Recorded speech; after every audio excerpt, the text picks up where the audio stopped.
Vaheguru Ji Ka Khalsa, Vaheguru Ji Ki Fateh. Thank you for joining us again on this beautiful Sunday. Happy Nagar Kirtan around the country where the Sikhs are uh, celebrating life. So and the presence of having a guru in this world, a teacher, one that provides you with wisdom, one that gives you an understanding of how to live and play within the uh, game that we call life. While life itself is a game, meaning existence itself is a game, there is no winning, there is no losing. Um, in that sense, it's effectively a play, in effect. Let's call it that. So life in itself is a play, a lila, a play. And in a play, there is no necessarily outcome as such. The play is just the play. The unfolding of events is just the play as it's taking place. That's what existence is. You and I, on the other hand, are here um, with the purpose of playing the game in the play, playing the game in the play, learning how to swim in the ocean, learning how to swim through this ocean called samsara, this ocean of life existence. And the question is, what does it mean to swim? What does it mean to swim? What it means to swim is this: all existence, if we use this understanding and this metaphor, can be viewed as a ocean, and there are these vibrations and waves and ripples that are on the surface of the ocean, and on the waves themselves there are other ripples and vibrations which then within themselves contain other vibrations and ripples. All of this is effectively the same ocean in its multiplicity, in its multiplicity. Now, that analogy can help us recognize our place within that context, within that space, within the context of our experience of life. Now, going back to the universe, whatever we're experiencing, that being the play, and you being a player that has a game. And in a game, there is a winning and a losing. So, how do we win the game of life? How do you win the game of life? The only way to win the game of life is to first look at what does it mean to lose a game of life. And this question allows us, if we investigate and we have access to wisdom, and that's really critical. It's not about knowledge, it's not about information, it's not about belief, it's not about rituals, it's not about temples, it's not about scriptures, it's about wisdom that's out of that, that's distilled. Wisdom can only be distilled through living a particular way of being. So, to live in a particular way of being, you have to first look at yourself. You have to look at how you operate, what allows you to be you. And through that, through meditation, we begin to recognize the nature of the mind, and through that, the nature of our existence. So, where am I going? What I'm going is, in this play, we have this game, and in this game, there is a winning and a losing. And the losing is having been in the universal play, but never ever understood that there was a game to be played and to be, succeeded at.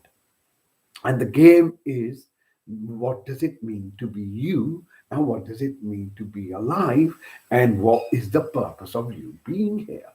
And this purpose of you and I being here can only come together through our self inquiry, through our self realization. which then brings me to the next space. As a result of this inquiry, we begin to understand certain rules of the game. The first rule of the game is that each one of us has a virtual reality after it. We have a virtual, like a social profile, social media profile.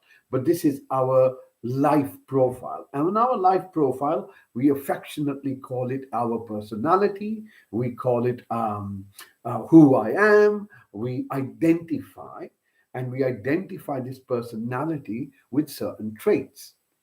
So we identify it with the kind of religious upbringing, the language, the community, the culture, um, social structures. All of those different elements allow you to make this virtual mask, which we call our identity. And this mask is normally labeled by parents as your name. So your name refers to the mask, not to you, but to the mask that has been created. And this mask that we create so diligently, in fact, we don't create it, it is created for us. This avatar is created for us. And this creation of this virtual space, this virtual identity, and this identity has a name. And this identity has a name which is related to its activity.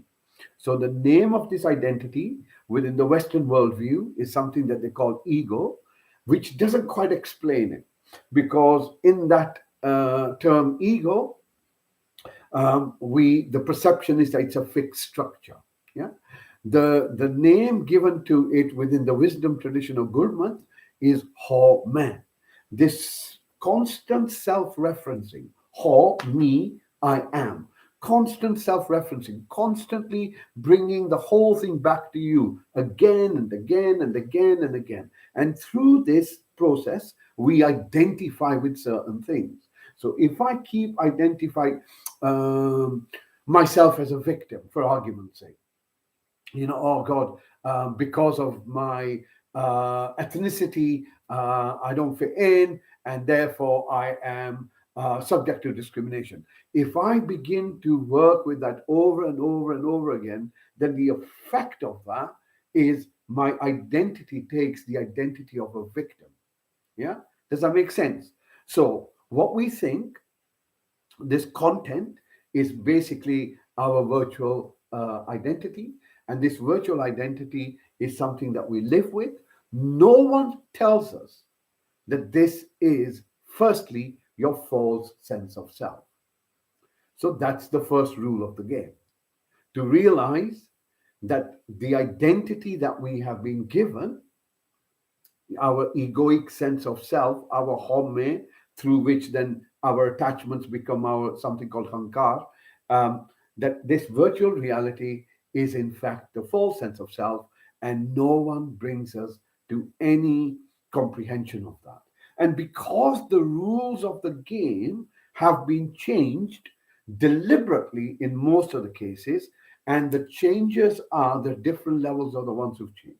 Religions have changed the rules to fit their purpose, not your purpose, their purpose. Every religion, without exception.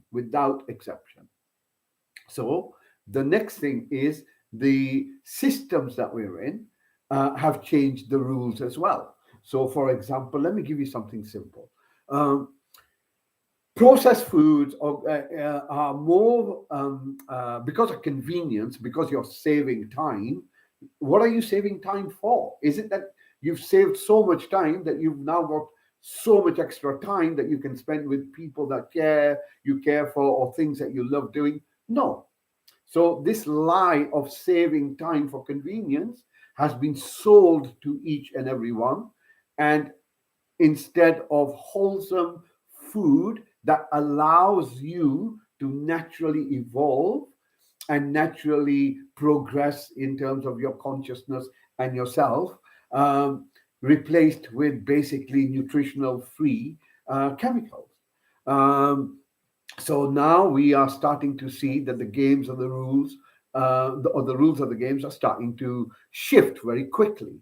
So we had the mass hysteria just a couple of years ago. Just a few months ago. In fact, it was April that we anticipated that all of that hysteria would die down, and here we are. Where is that hysteria that was going to completely consume the whole world? Everyone was going to die unless you did X, Y, and Z. Where is it gone? Disappeared. So you notice that that didn't work. So now the next strategy is to ensure that the food supplies become more restricted, which again creates fear, which again creates the ability for another to control you. And all of this happens simply because this virtual reality believes it to be true, right? Virtual reality believes it to be true. Why? Because a virtual reality is created through the content that you allow to go within through your senses within yourself. That content creates your virtual reality, yeah, your virtual sense of self. This sense of self will be stripped. So this sense of self develops attachments, and it develops attachments in order for it to feel secure, because ultimately this sense of self also recognizes that it is not founded on anything substantial. Yeah, it's nothing substantial. It's kind of innate insecurity in the whole man. This innate insecurity then creates attachments, which then become the source of your false sense of security, but more importantly, also the source of your suffering.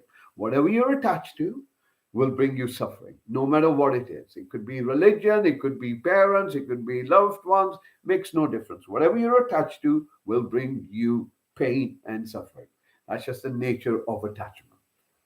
So, through this process of recognizing through wisdom traditions and lived experience the true nature of the game that's going on, we begin through meditation, begin to recognize that's the foundation, that's the royal road. Without meditation, nothing, it doesn't matter what you do, it just doesn't work.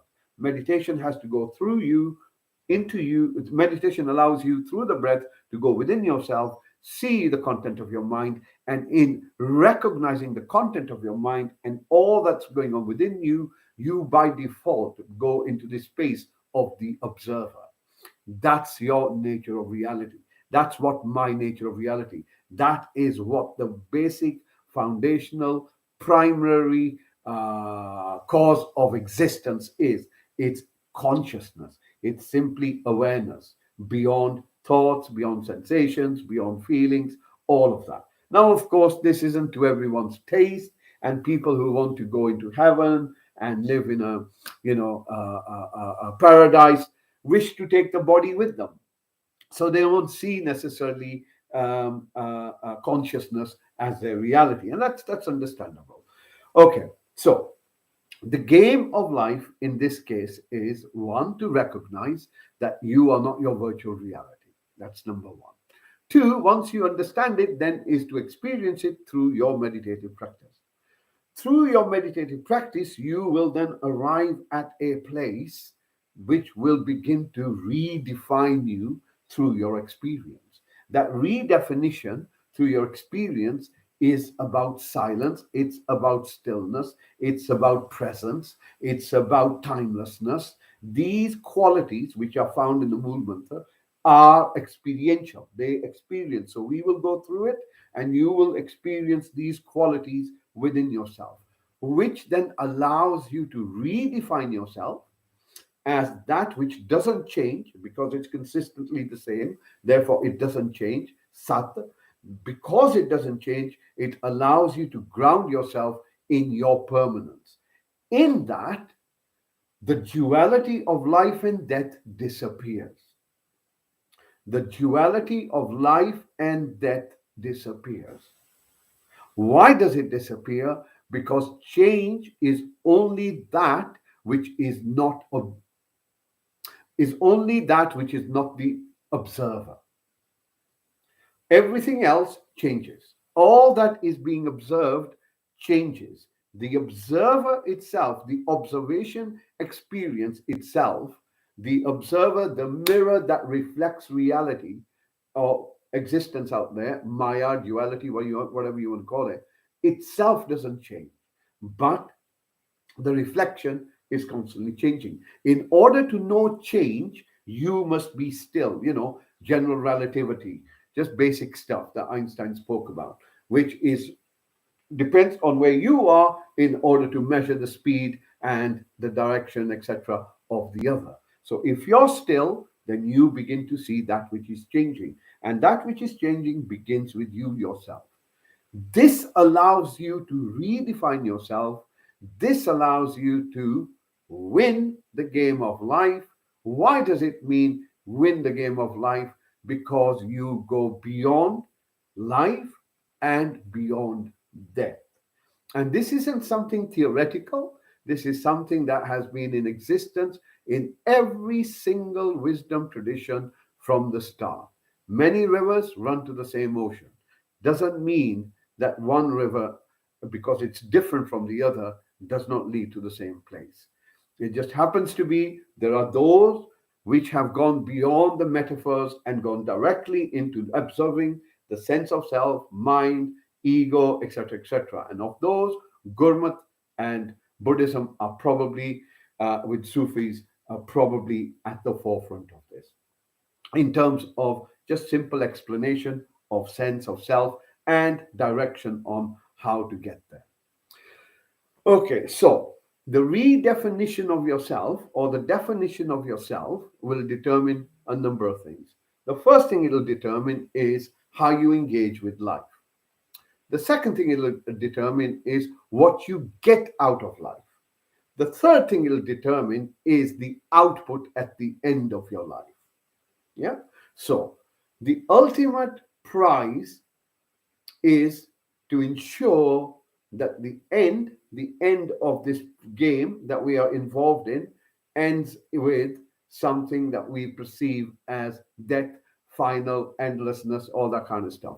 And that's simply because we do not understand the nature of consciousness, that we relate to the ocean, we relate to the vibration, to the ripples, and we forget that without the ocean, there would be no waves, there would be no ripples, there would be no vibrations. So, through the process of meditation, we gradually redefine ourselves, and that redefines what we get out of our life, how we engage with life, and most importantly, how we transition from one state of being called life to the other state of being called post life.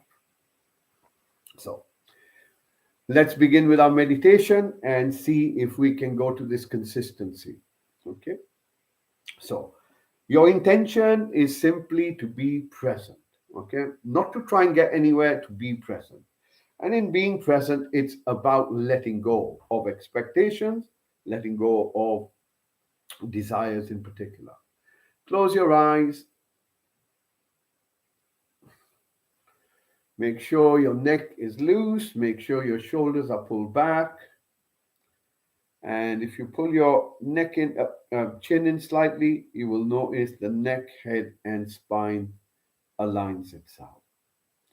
So not rigid, but upright. And just take a moment to notice that you're comfortable. All right. Now allow yourself on your next breath in to take a note of your whole body as a whole, as best as you can.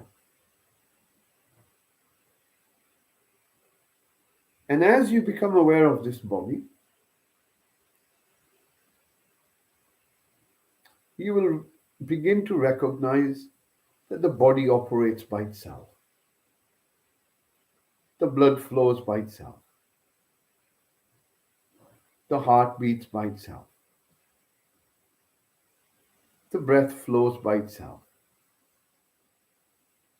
And the sensations within your body come and go by themselves, changing moment by moment. Note that. Bringing your focus to your seat, and let's see if we can embed ourselves. in the present moment of now. We exist, yet we belong to non existence. How else can we exist? So, as you come to the seat you're on, you'll notice there are sensations. And those sensations indicate where your body makes contact. The ground beneath you holds you in place.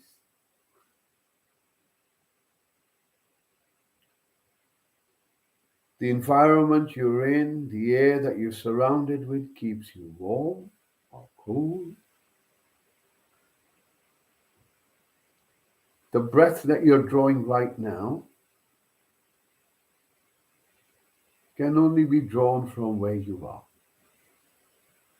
I can't breathe for you, you can't breathe for me. And this very breath that you are taking right this moment is in fact your last breath.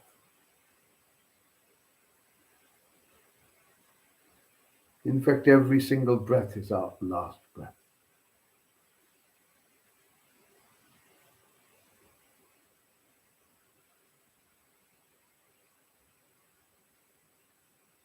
And as we recognize the breath that flows by itself, perhaps there's a little bit of gratitude or humility.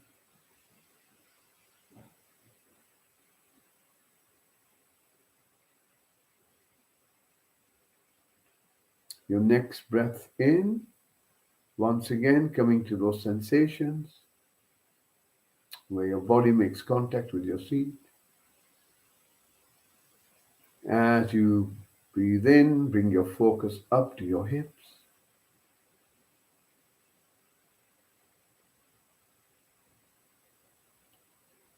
Waiting for sensations to arise so you become aware of the hips as best as you can. And then as you breathe out, next breath out, bringing this focus gently down your thighs.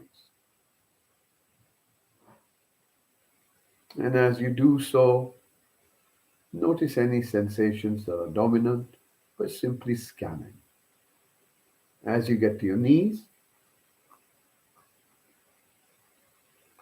from your knees moving down your calves, your shin bone, all the way down to your ankles. Notice your feet, and then notice the soles of your feet.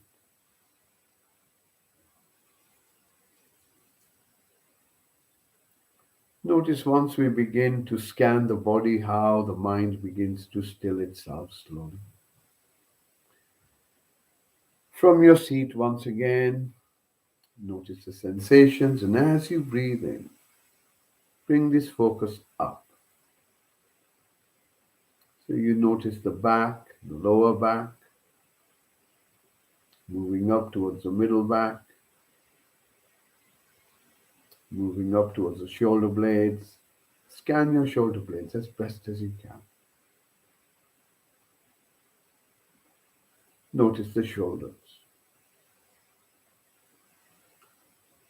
From your shoulders, moving your focus down to your elbows, moving across to your wrists, scanning the forearm. Notice the palms of your hands, and then notice the fingers on your hands.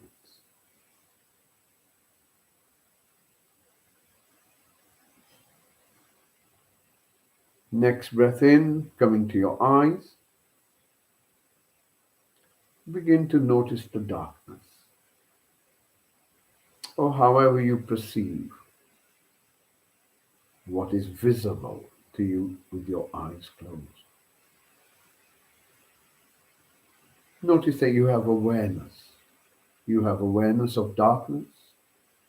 You can have awareness of thoughts, but you are in fact awareness. See if you can recognize the awareness itself. And awareness can only be known by becoming aware. As you breathe out, allow this part of the body to soften and relax. As your next breath comes in, moving your focus to your mouth, your tongue in particular. Allow it to soften. Notice the sensations on the roof of your mouth, sensations around your lips. And then as you breathe out, relaxing your whole face as best as you can. And on your next breath in, once again, bringing your focus to your whole self as best as you can. Again, notice anything dominant. No commentary, just location. Next breath in, we go within ourselves. Notice your inner space. And by that we mean our thoughts.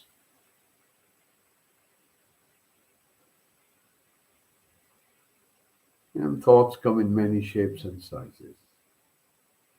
They can be memories, planning of the future, recalling the past. What are your thoughts at this moment, if any?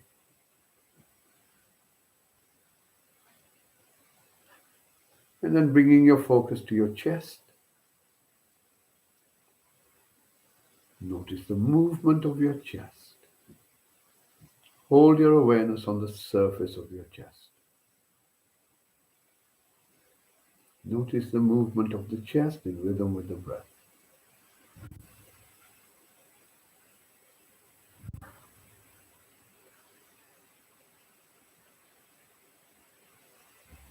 Hold your focus as best as you can at your chest.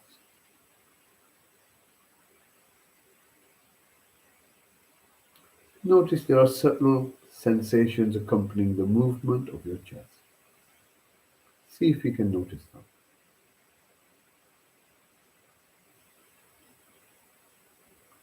Moving your focus a bit deeper into yourself, right to the center, your core,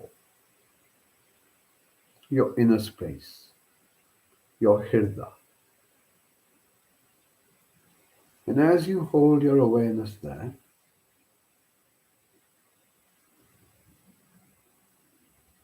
you will begin to notice how you're feeling, how the experience of this moment is unfolding. Does it feel settled, calm, tranquil, peaceful, pleasant? Or does it feel unsettled, anxious, irritable, unpleasant? Being honest with yourself as best as you can.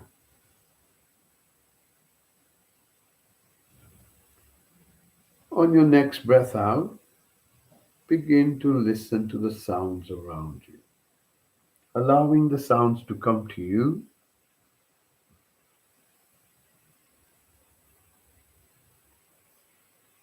rather than looking for the sounds.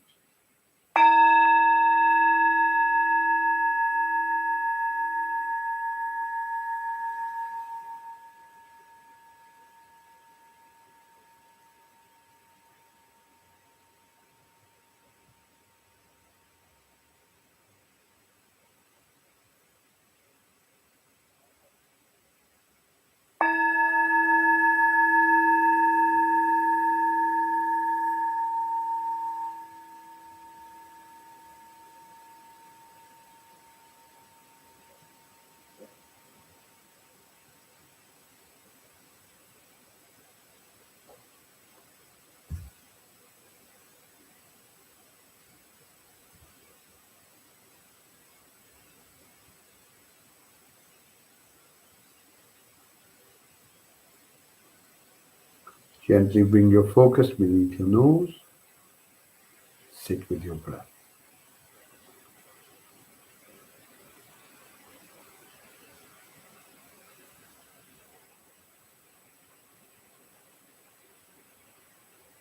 Allow the breath to breathe by itself.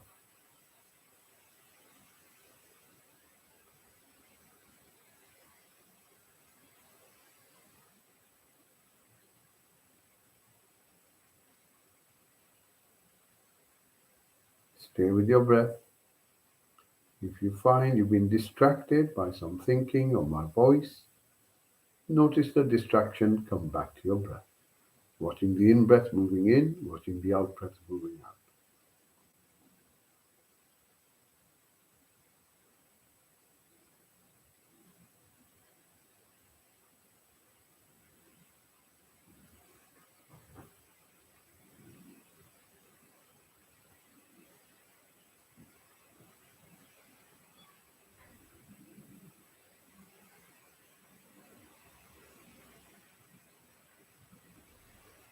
Stay with the breath.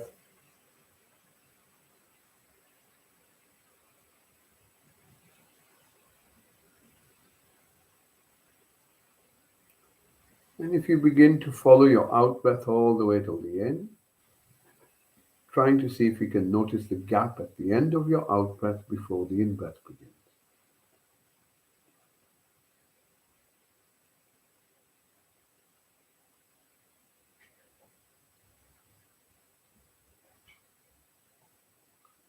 Following your out-breath all the way till the end.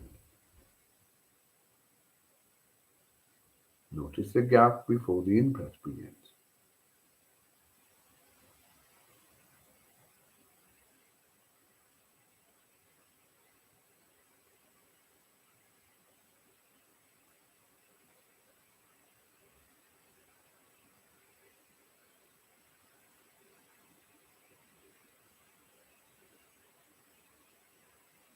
Bringing your focus now to the sound of your breath.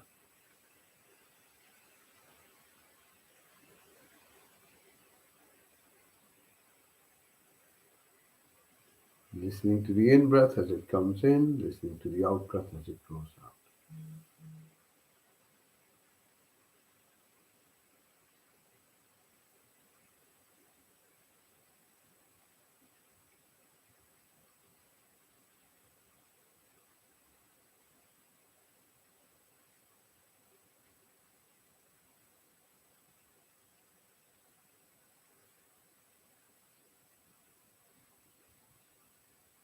Stay with your breath,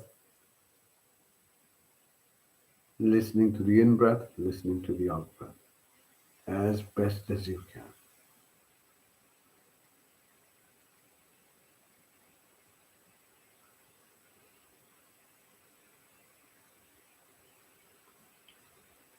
On your next breath out, opening your awareness to all the sounds around you, allowing them all to come to you. We're going to use the sound of the bell to move our focus into the silence.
Bring your focus to the quality of your experience.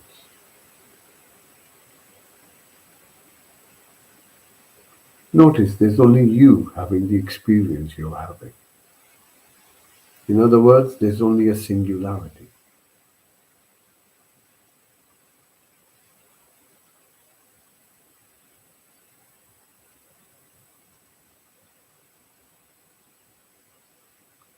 And if you bring your focus towards your breath,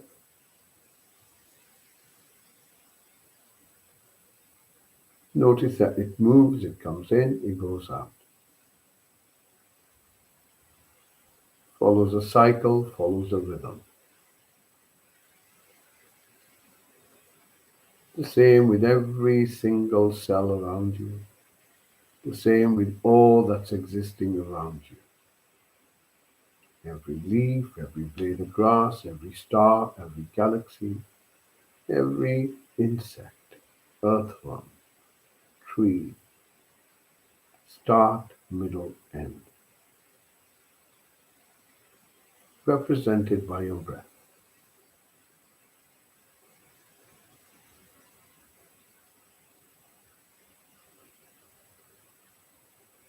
Notice that while you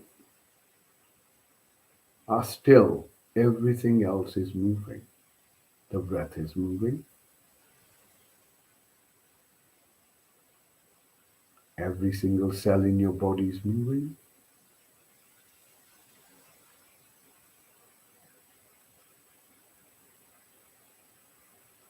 This moment is moving. And everything contained in this moment is moving. Yet you remain still. Sat now. And all this movement around you, the breath, and all that else that's moving, happens by itself. The wind blows, moves the leaves move, making a sound, the sound vibrates. Everything is interconnected, happening by itself. This moment changing into the next moment by itself. This day changing into the next by itself.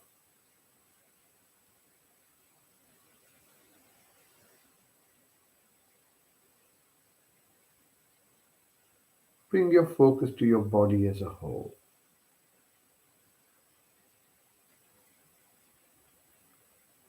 Recognizing that with this body, you are conscious, you are creative, and it's simply flowing one moment into the next. Kartapur, creative consciousness, flowing.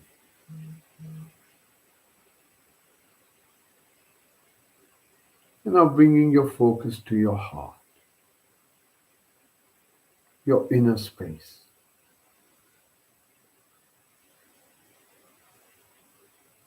Notice the absence of fear. Notice the absence of hate.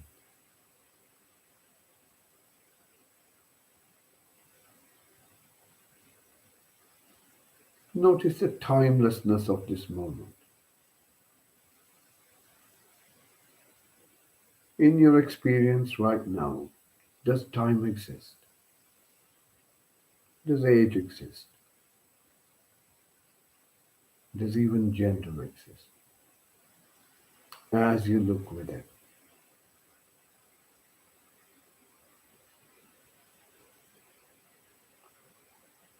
notice that this awareness holds everything in its field, yet itself doesn't change.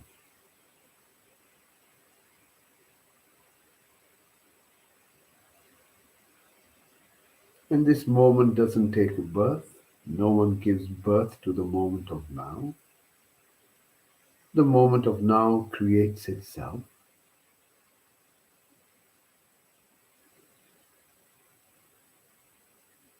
bringing your focus to your breath.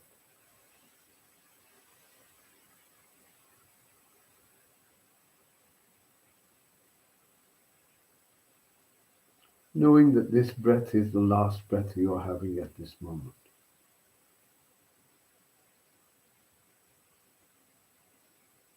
Recognizing the preciousness of life.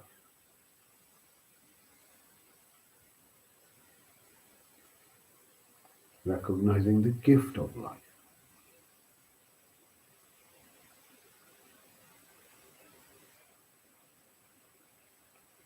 Knowing that all those qualities, fearless, unchanging, beyond hate, timeless,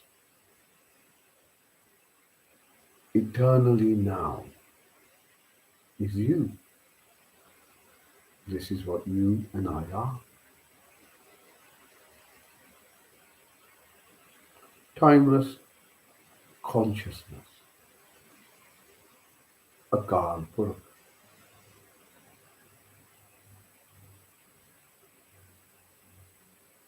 And to know this moment is grace itself.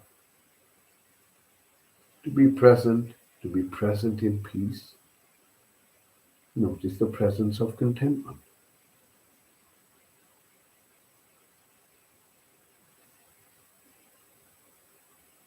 Notice the presence of silence.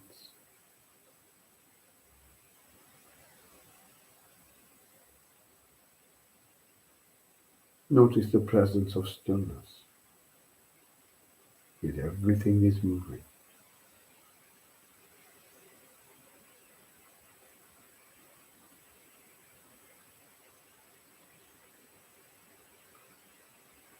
And your next breath out, once again becoming aware of your body as a whole. Notice you're still sitting where you began. You can sense your thighs all the way down to your feet. Moving to the soles of your feet.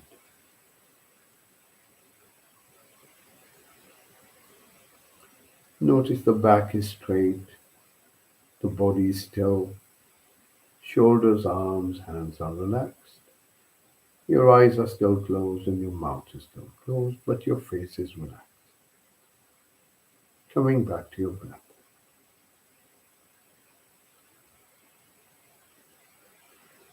And now as the breath comes in, you sense your body. As the breath goes out, you sense your body.